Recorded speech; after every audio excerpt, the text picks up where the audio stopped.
قرآن مجید کی سورۃ البقرہ کی ایک آیت ہے، آیت نمبر 28۔ اس میں ایک انسان کی زندگی کو 4 حصوں میں بانٹ کے بتایا گیا ہے، 4 ادوار میں بتایا گیا ہے۔ آیت یہ ہے، کیف تکفرون باللہ وکنتم امواتا فاحیاکم ثم یمیتکم ثم یحییکم۔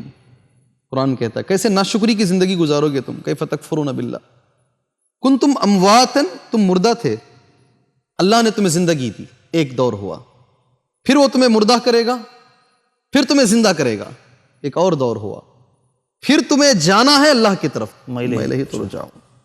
ادوار میں زندگی کو قرآن مجید نے تقسیم کیا ہے، اللہ رب الجلال نے تقسیم کیا ہے۔ عربی زبان میں اگر ہم جائیں 4 ادوار میں اس کو تقسیم کیا گیا ہے، مگر اس کو حیات کے لفظ سے عربی میں یاد کیا، الحیات فی بطن الام، الحیات الدنیاوی، الحیات البرزخی، الحیات یوم الآخرہ۔ 4 ادوار میں، پہلا دور ماں کے پیٹ کا دور، دوسرا دور یہ دنیاوی زندگی، اور تیسرا جو دور ہے برزخی زندگی، اور آخری زندگی کو آخرت کہتے ہیں الحمدللہ، اسی لیے اس کا نام آخرت ہے کیونکہ وہ آخری زندگی ہے۔ اور یہ بھی الحمدللہ سمجھانے کی ضرورت نہیں ہے ہمارے سامعین اور ناظرین کو، ایک زندگی میں جو کچھ ہوتا ہے وہ دوسری زندگی میں بیٹھ کے نہیں سمجھا جا سکتا۔ ہم میں سے ہر ایک ماشاءاللہ ماں کے پیٹ سے گزرا ہے، کوئی شک نہیں اس میں، روٹیٹ ہوا ہے، کھایا ہے، پیا ہے، سانس لیا ہے، سب کچھ گزارا ہے، زندہ رہا ہے ماں کے پیٹ میں۔ مگر اب بیٹھ کر اگر سوچیں ہم کہ ہم ماں کے پیٹ میں کیسے تھے تو کچھ بھی یاد نہیں آتا۔ اس زندگی کا تعلق اس زندگی سے کچھ نہیں ہے، حالانکہ ہم گزار کے آئے ہیں وہ زندگی۔ بالکل 9 ماہ اگر ایک دن بڑھتا ہے تو پریشانی زیادہ ہوتی چلی جاتی ہے۔ وہ زندگی الگ ہے، الحیات فی بطن الام، ماں کے پیٹ میں جو بچہ رہتا ہے وہ زندگی ہے، باقاعدہ زندہ ہے بچہ، مگر وہ ایک الگ زندگی ہے، وہ ابھی یاد نہیں آتی ہم کو۔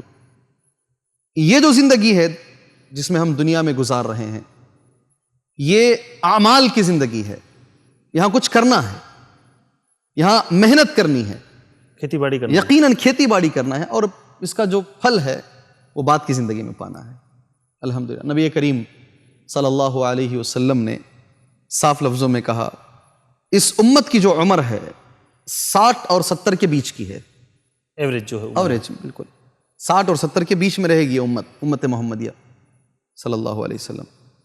تو اس میں کچھ کر لینا ہے ہم کو، اسی زندگی کے اندر کچھ کر لینا ہے، جبکہ قیامت کا ایک دن جو بتایا جاتا ہے، صرف ایک دن قیامت کا، وہ بتایا جاتا ہے 50,000 سال کے برابر۔ اللہ اکبر۔ یہ جو 60 سال یا 70 سال ہم کو اسپینڈ کرنی ہے، ہم کو خرچ کرنی ہے یہ زندگی محنت کے لیے، اعمال کے لیے، تاکہ بعد میں جو آنے والی لامتناہی، لامحدود، کبھی ختم نہیں ہونے والی، جسے قرآن مجید بار بار خالدین فیہا خالدین فیہا ابدا، خالدین فیہا ابدا، کبھی ختم نہیں ہوتی، ہمیشہ ہمیشہ رہیں گے، اس زندگی کے لیے اس زندگی کو قربان کرنا ہے۔ بے شک بڑے ہی نادان ہیں وہ لوگ، بڑے ہی معصوم ہیں وہ لوگ جو اس زندگی کو سب کچھ سمجھ کر بسر کرتے چلے جا رہے ہیں، بڑے نادان ہیں یہ لوگ۔ عقل مند ہے وہ آدمی جو اس مختصر سی زندگی کو خرچ کرے اس ابدی زندگی کے لیے، یہ دنیاوی زندگی جو دوسرا دور ہے الحمدللہ، سفر ہے۔ بڑی بہترین مثال اللہ کے نبی نے دی صلی اللہ علیہ وسلم۔ اللہ ہمیں امت مسلمہ کو عمل کی توفیق عطا فرمائے۔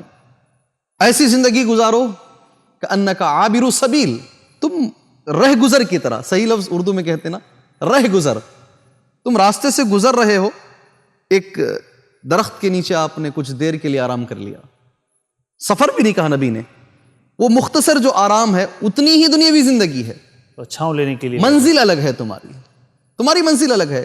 افسوس کی بات ہے، لوگ پوچھتے ہیں یہ راستہ کدھر جاتا ہے، بتایا جاتا ہے یہ راستہ جائے گا سیدھے، آپ کو اپنی منزل تک لے کر جائے گا، کوئی بھی منزل۔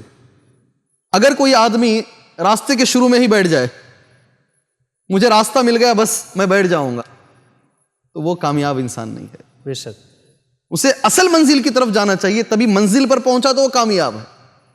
یقینی طور پر یہ جو زندگی ہے ہمارے لیے یہ راستہ ہے، محنت کرنے کی جگہ ہے، مگر اصل جو ہماری زندگی ہے وہ ہے آخرت الحمدللہ، یہ دوسری زندگی جسے قرآن مجید نے کہا الحیات الدنیاوی۔